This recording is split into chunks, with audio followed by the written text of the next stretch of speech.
Okej, do vazhdojmë tani me të ftuarën e dytë për sot, Arti. Hajde. E diti këtë punën që së fundmi shumë lajmërime ka nga Venko Filip, që Ministri i Shëndetësisë. Donika Bakiu është ajo që i përkthen njoftimet e ministrit në Facebook, me që të njëjtat në faqen e tij zyrtare publikojnë vetëm në gjuhën maqedonase. Kështu që Donika i përkthen këto postime edhe i shpërndan në një grup që quhet Karantinë në Facebook. Mirëmëngjes Donika. Mirëmëngjes Rita, dëgjohemi? Dëgjohemi, po. Shihemi? Shihemi dhe dëgjohemi. Ti ndoshta nuk na sheh neve, po ne të shohim ty.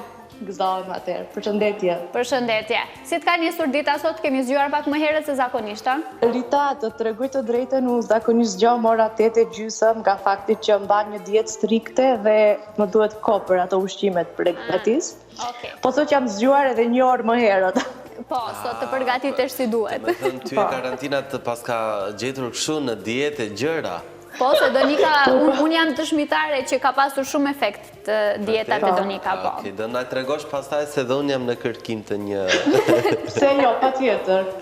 Kur të doni. Donika, unë e thash pak më përpara që ti në mënyrë vullnetare ke përkthyer postimet e ministrit kur vjen puna tek njoftimet për COVID-19, shëntërejat e fundit dhe gjithçka tjetër. Nga te erdhi ideja fillimisht? Realisht Rita Arianiti hapi një karantinë në grupin Arianit Xhaferi, e përshëndes shumë. Edhe ndërkohë, neve dëgjohemi? Po. Po, e në rregull atë. Unë si, do me thëmë përkthej gjatë kohë, gjatë vite ka, kishte një postim në gjuhën maqedone që nuk ishte e përkthyer, ndërkohë dikush pyet, thot, a ka mundësi ta përkthej këtë dikush në shqip? Unë personi nuk e njehja, po i shkruajt Arianitit privat, tash e bëj unë pa problem do a dërgoj. Thot, lutem postohet te grupi. Unë pas asaj dite, kam postuar çdo ditë edhe do e vazhdoj deri në fund. I kam premtuar vetvetes njerë edhe atyre që kanë nevojë. Nëse unë e di gjuhën maqedone ose dikush tjetër, kemi nga tha që vërtet nuk e di dhe do e bëj unë deri në fund. Pse jo, mundem vullnetarisht ta bëj. Dhe prej 18 marsit, unë jam çdo ditë para laptopit, para telefonit, ua përkthej gjitha ua dërgoj pas një problem. Patjetër, është një gjë shumë e mirë dhe është një gjë për t'u përshëndetur. Tani, kemi ca reagime ne që në faqen e qeverisë publikohen në gjuhën shqipe, po unë dua të sqaroj një gjë për të gjithë njerëzit. Është okej që fjalimi i Filipçës 2-3 faqe përkthehet në faqen e qeverisë. Mirë po, postimet e tij, ilustrimet me të cilat tregohet se për shembull kur është ora policore ose sa ka të infektuar, në cilat qytete janë të infektuarit, këto gjëra nuk përkthehen në gjuhën shqipe. Rita, dje për shembull? Po, më falë, vetëm pak, Donik. Ideja është që në Facebook, dhe më thënë, ku është shikueshmëria me madhe, aty nuk postohen në gjuhën shqipe. Edhe ku njerëzit më së tepërmi informohen. Po, ndërkohë që në kanalin në YouTube, si që thonë tjerët, edhe tek faqja e qeverisë në internet. Po, janë të përkthyera edhe në gjuhën shqipe. Gjitha janë të përkthyera disa orë më pas, sepse po e ndjek. Nuk jam nga ato që nuk e ndjek këtë kohë, Filipçën e kam ndjek më shumë se tjera herë, pranoj. Dhe problemi është se edhe dje ka marrë ca fjalë, pasi e përshëndes Anita Latifi, bëri një status falënderimi dhe ka marrë ca fjalë se dërgonin, nuk habitem nga pala maqedone realisht kur ofendojnë, kur shajnë, po më habitin shqiptarët, duke ma quar mu linkun në mesazh në Facebook, mos u lodh t'i kot se ka kush përkthen. Gjë që unë nuk lodhem, leta din të gjithë, nuk e kam djerë asnjëherë lodhje punën, po e bëj me shumë për kushtim, dhe e bëj deri në fund, ata që duan të shohin përkthimet e mia, le t'i shohin, le të shërbehen. Ata të tjerët nuk mundem me patjetër shtushme. Dhe dje marrin shqiptarët nga pala linkjet e ministrit dhe mi dërgojnë mua gjitha, ja e përkthejmë dhe ne. Thash po e përkthejmë pas 2-3 ore.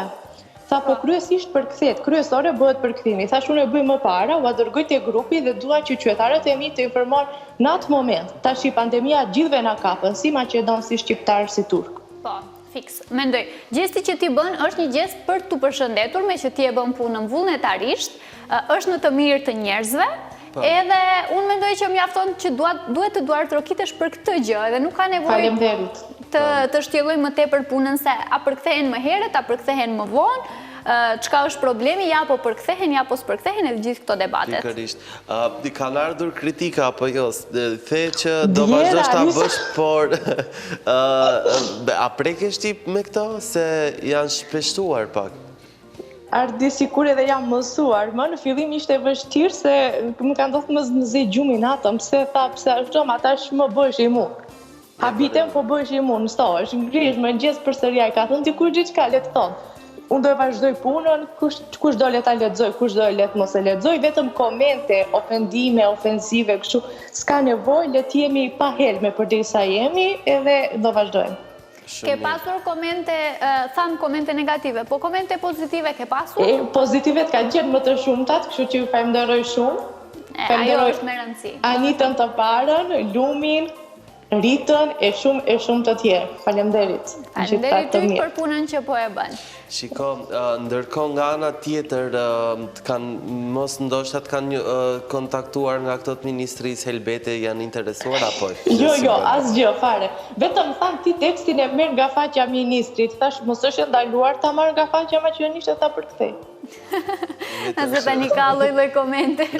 Po, janë të shumë në fakt. Shiko, po të dha për shembull e zë me mori vesh ministria që ti ke përkthyer dhe ofrohen që të japin kështu një shpërblim për punën tënde, për çejf, domethënë. Do e pranoje? Jo, unë këtë bëj vullnetarisht, ato parat nëse do më jepte do ja çoja familjeve që nuk kanë ushqim këtë periudhë. Që ta dish ti. Kemi familje që nuk kanë.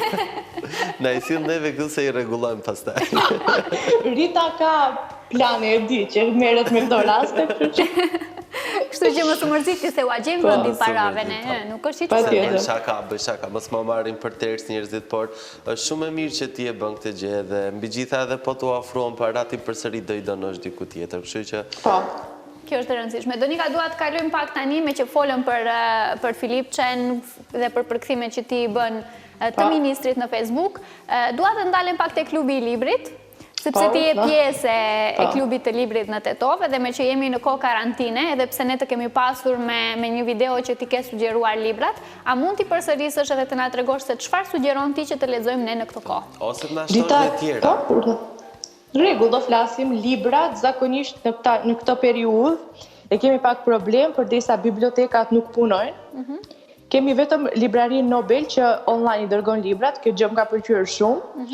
Po për gjithë ata që ndonjëherë nuk kanë mundësi t'i blejnë, bibliotekat nuk punojnë dhe unë gjithmonë sugjeroj duhet të jenë libra motivues për këtë shkak që jetojmë. Po ne nëse bibliotekën tonë kemi mbush me libra të shijes tonë, besoj që duhet edhe të rilexohen. Po, tani ka edhe libra online tani që ka audiobooks. Po, mund të lexojmë, po, në ekran, s'është problem. Dhe problemi unë tash i do kisha thënë Fatos Kongolin, e kam autor preferuar edhe të doktoratës, Ismail Kadaren, Elif Shafak, autorin time të preferuar. Edhe unë e kam të preferuar. 40 rregullat e dashurisë është një libër që... Çiraku Arkitektit, Bastardi i Stambollit, e shumë të tjera.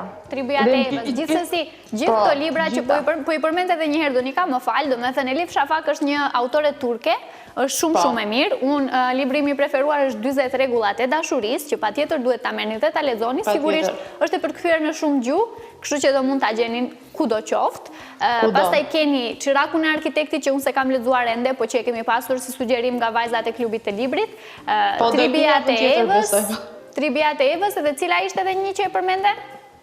Bastardi i Stambollit. Bastardi i Stambollit është gjithashtu një libër që është preferuar shumë nga lexuesit këtu në vendin tonë. E kuptoj. Në fakt Ismail Kadaren nuk duhet haruar autorët shqiptar, unë jam pro autorëve shqiptar mbi të gjitha, të Petro Marko Hastalavista, e thash edhe atëhere, ja vjen të lexohet Nata e Ustikës, Një emër në 4 rrugë, e shumë të tjera. Unë preferoj për mbi gjitha këtë periudhë dhe bëj punime për doktorat, për konferenca, janë anulluar momentalisht gjithçka, po me atë shpresë që çdo do kaloj dhe do kthehemi në realitet, edhe do duhet përsëri t'i prezantojmë. Urojmë shumë. Lexon diçka për momentin, çfarë keni vendosur me klubin e librit të lexoni këtë muaj? Neve tash këtë muaj lexojmë çfarë kemi, jo se jemi fiksuar për një libër, se ndonjëherë nuk gjendet, dhe çdo javë takohemi në Zoom dhe komentojmë çfarë kemi bërë brenda javës dhe kemi nevojë vërtet për një qetësin si me bë si një familje në te klubi. U thash një ditë më ka marrë malli t'ju shoh për kafe, ama pas pandemisë do takohemi. Do takohemi patjetër se edhe unë jam bërë pjesë e këtij klubi të librit. Të paktën kam planifikuar me muaj të tërë të bëjem pjesë dhe të marr pjesë në një nga takimet e tyre, po më në fund kjo që ishte online pata mundësi të bëjem pjesë edhe unë. Çdo të shtunë do jetë deri në fund. Deri në fund çdo të shtunë do vishti? Po. Okej.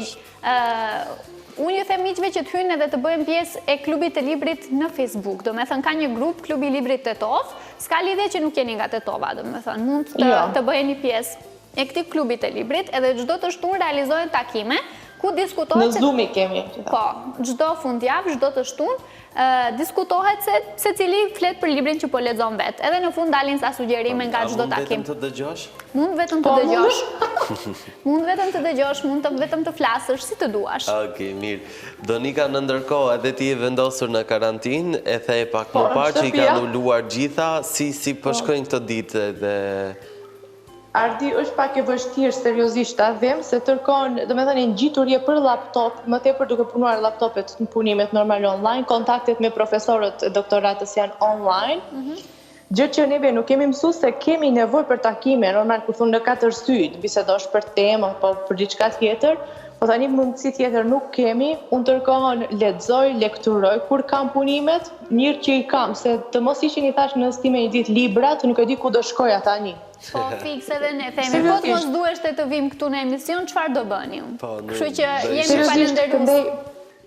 Nëna ime mëson nxësit online, babi me email në punën e vet, motra dëgjon ligjërata online, unë punoj për vetë online, gjithë shtëpia është online. Po, jemi bërë kështu të gjithë me teknologjinë, gjithë para kompjuterave, njësoj, besoj që në çdo familje gjendja është njësoj, me që të gjithë janë për shkolla, në për universitete, edhe jemi bërë pjesë e kësaj botës virtuale, detyrimisht. Pikërisht. Donika, ke një apel për gjithë ata që na ndjekin, për shikuesit tanë? Rita patjetër që kam, për disa kanë nga ata që nuk qëndrojnë në shtëpi, por ne kemi patjetër të mbushemi me një armatim, do thosha, me durim, me forcë, të rim shtëpi, unë besoj që doja dalim, se nëse ndërkohë duhet marrim një listë me ata njerëzit që i kemi hidhur, ofendu ose që i duam shumë, që pas kësaj karantine, pasaj pandemie që ndodh, do dalim për kafe, do u kërkojmë falje, do i themi që kemi pas nevojë shumë për ta, po tani për hir të atyre do qëndrojmë brenda që ne në fund do dalim fitues, jam e sigurt për këtë gjë. Po derisa numri rritet, ishte normale teksa dëgjoj ministrin tërkohës, duhet të qëndrojmë shtëpi dhe pa panik, nuk ka nevojë panik dhe për gjithë ata portalet rrita që bëjnë panik, u gjet ilaçi ose thunë është karantinu i gjithë fshati i Miletin e Tetovës, përderisa unë kam familjar që nuk është e vërtet dhe mos bëni panik. Po, lajme të rreshme që vazhdimisht lajme të rreshme më janë bërë trend. Ndikojnë. Edhe ndikojnë. Ndikojnë shumë keq. Patjetër që po. Okej, Donika, faleminderit shumë për këtë apel, faleminderit shumë që ishe sot me ne, ishte Faleminderit kënaqësi. juve. Ishte kënaqësi, urojmë që të të kemi sapo të kaloj kjo periudha edhe në studio, pse jo. Faleminderit, pse jo, gjithë mirat.